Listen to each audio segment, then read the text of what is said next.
Hey guys, and welcome to the Greater London Business School Media Channel. My name is Dane Coleman and I'm joined with Alex Ellenis, the Managing Director of the Business School.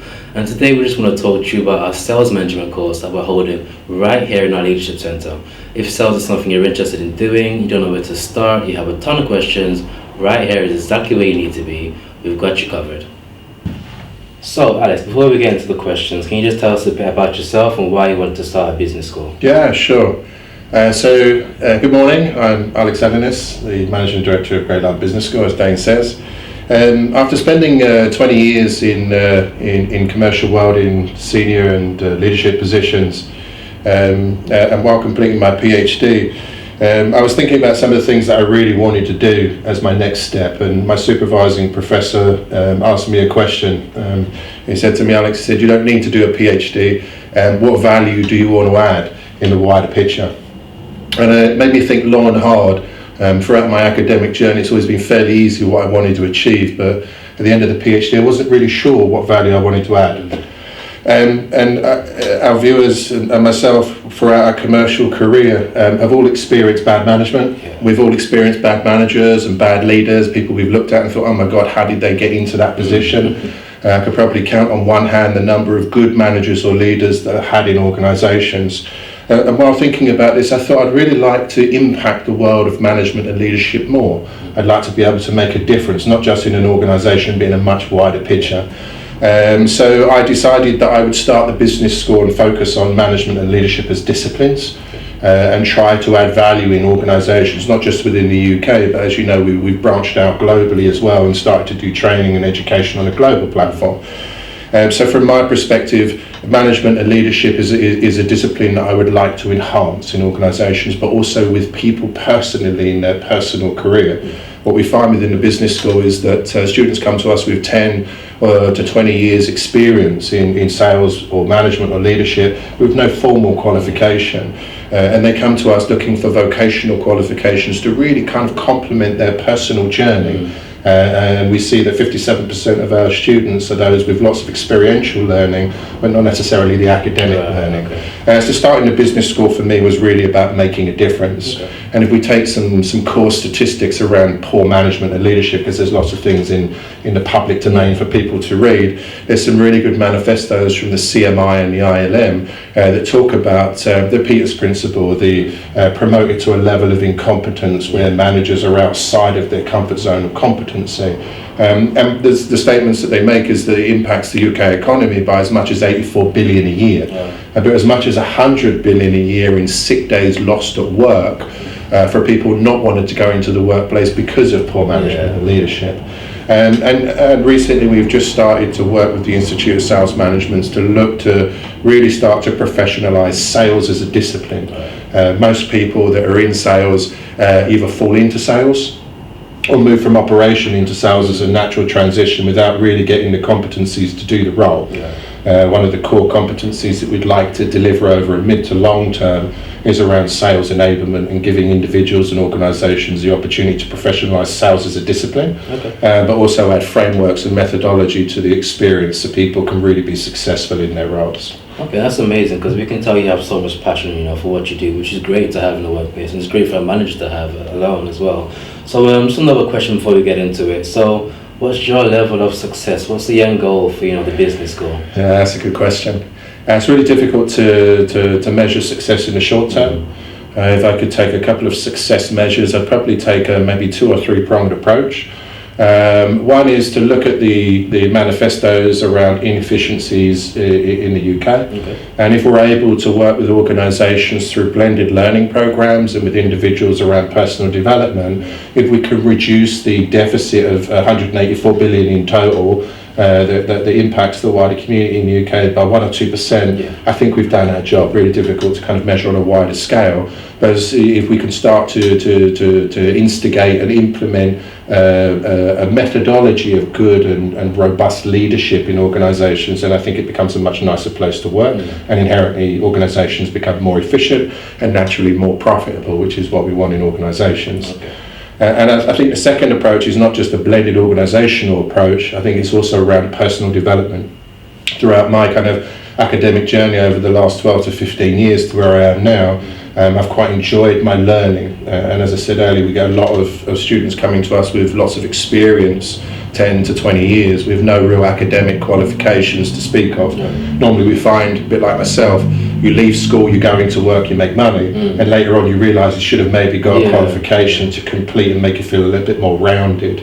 I think if we can start to educate and train people personally and complement their experiential side with academic learning through the vocational and academic qualifications, I think we've been very successful there. And I think the kind of ultimate measure for us in starting the business school is to achieve the university status in the next 10 years. I think that's really where we would like to be.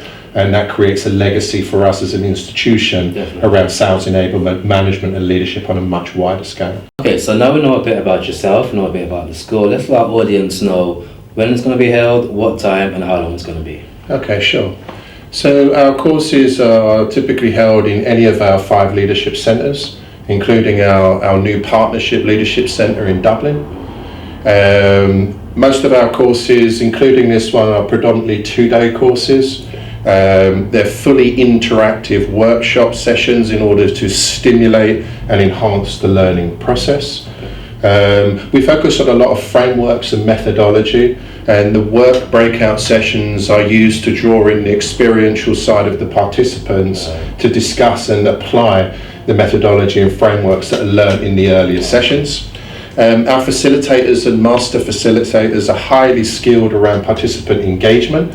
So if you think you can sit there quietly and not engage in a session, you're wrong. Our facilitators are used to engaging every participant fully, so you maximise your return on investment both personally and for organisations in the course. And we just want to make sure that we maximise personal learning for each of the individuals as well. So we tend to make it fun and enjoyable. For example, on day 2, just before the certification awards ceremony, we have an interactive gaming session which really kind of draws in the learning over the previous 2 days in what we consider a highly competitive environment before the award certification. Our courses typically start from 9:30 to 4:30, and we do schedule breaks throughout the day and lunch as well, because we provide lunch, tea, coffee, learning materials and certification as well. Okay, so is there anything our audience needs to bring these days, or they just need to bring themselves? No, that's a good question. No, you just need to bring yourselves. We supply tea, coffee, lunch for both days. We also provide learning materials which the participants get to keep for future learning, and we also provide framed certificates at the awards ceremony at the end of the second day as well. Okay, that's awesome. So do you yourself hold any of these courses? Yes, I do. As you know, Dane, I head the executive education program here at the institution, but I do like to get involved in our training programs. So I do take the sales management program, Lead, Motivate and Inspire, and our managing people courses are the ones that I predominantly do get involved in if I'm going to facilitate sessions. Okay, awesome. So guys, you heard it. It's going to be interactive. You won't fall asleep. There's food and drink provided. That's a great incentive for you to come. So stay tuned for the next question. So why don't you tell us who specifically this course is, usually aimed at? Sure. So I guess the clue is in the title. So normally it should be aimed at sales managers. I think for sales professionals looking to enhance their skill set, we have other 2-day courses for them.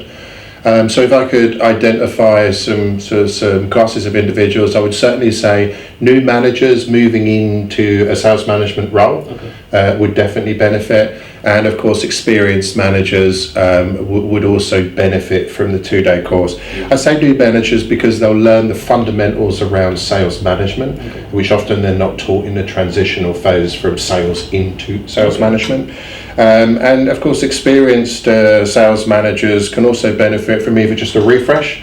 Sometimes when we have lots of experience and we're kind of in the thick of day-to-day work, we sometimes forget about the kind of basic frameworks around sales management, and just a refresher gives us that kind of light bulb moment where we think, oh my god, I do that, but I'm not sure why I did it, or I should be doing that, but I'm not doing it now. I know how to do that. So just some kind of light bulb moments for experienced sales managers as well.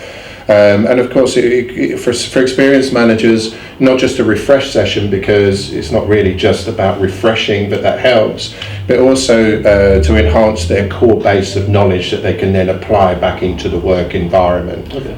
If you had to pick one or two, who would you say would benefit the most from taking this course? That's good. I think there's one that we missed out. One is the sales professional that is in the talent pool, that has been identified as high potential within organisations. They could also potentially benefit from bridging those competencies earlier to give them the skill sets to then move into that role. If I was to isolate one, I would certainly say it would be the new manager. Purely because, as I said, new managers or managers tend to be really successful salespeople, and the natural gravitas is to promote your best salespeople into management roles.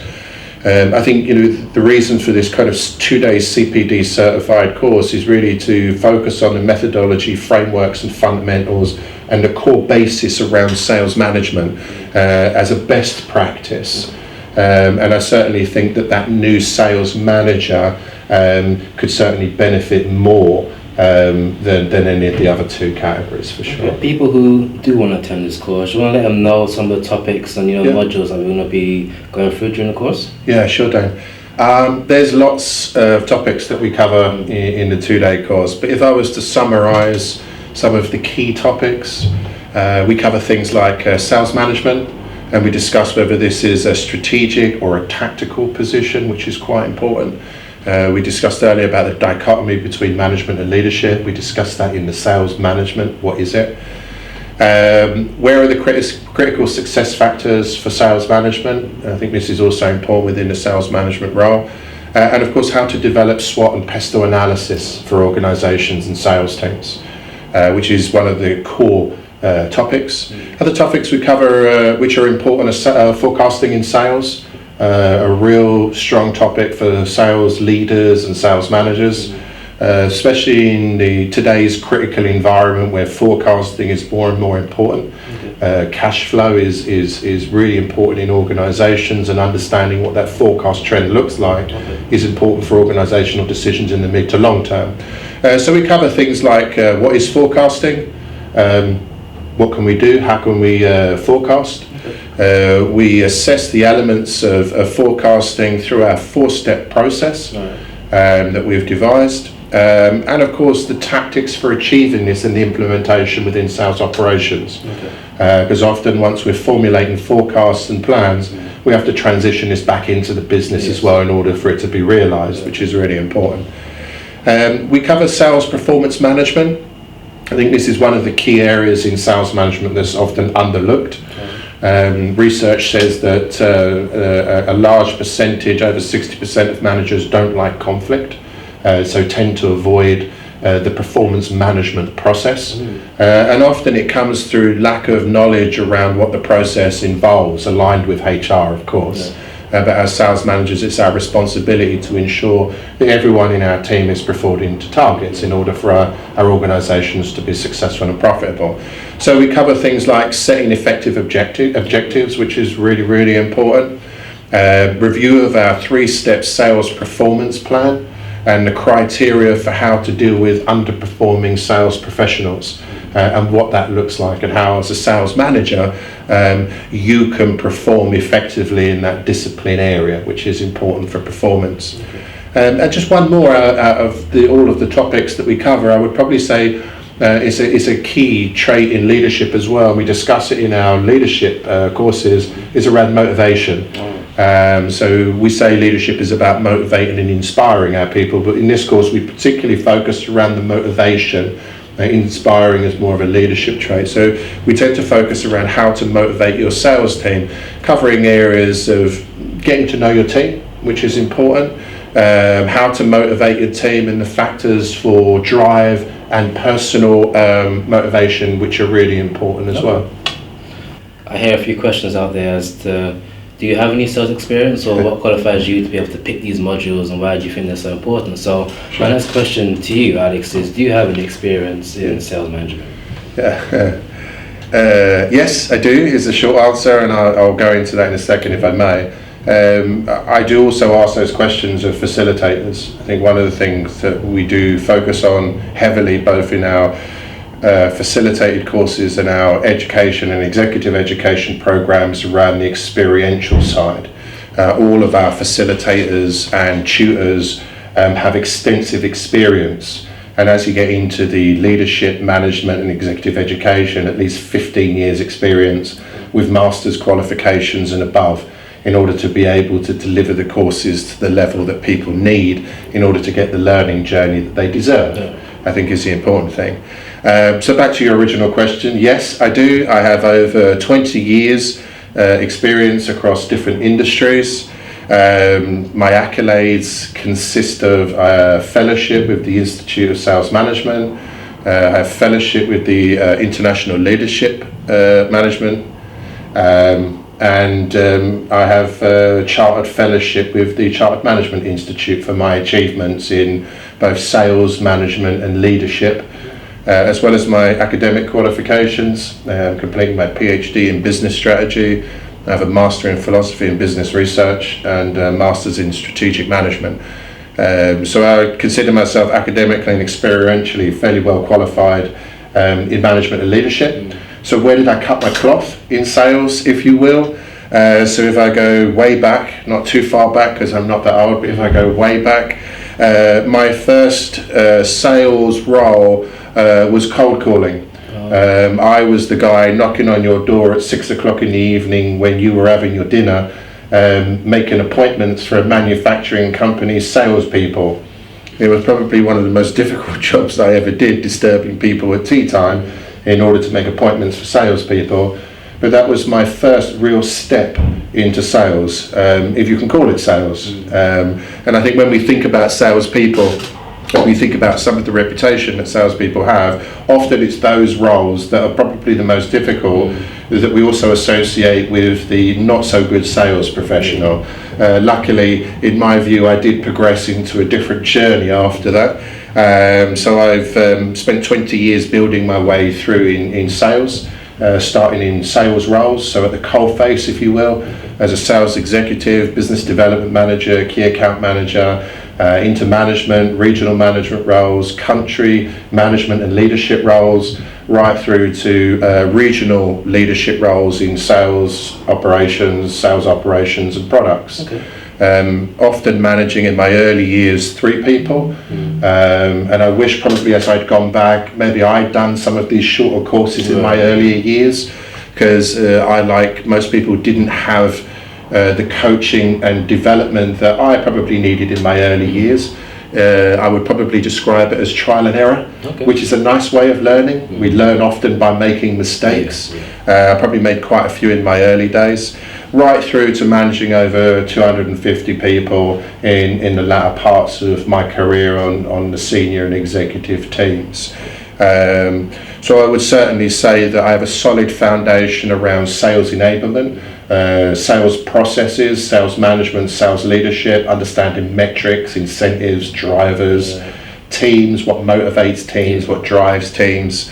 And of course my core discipline is around management, and particularly around leadership across organisations as well. Okay, thank you.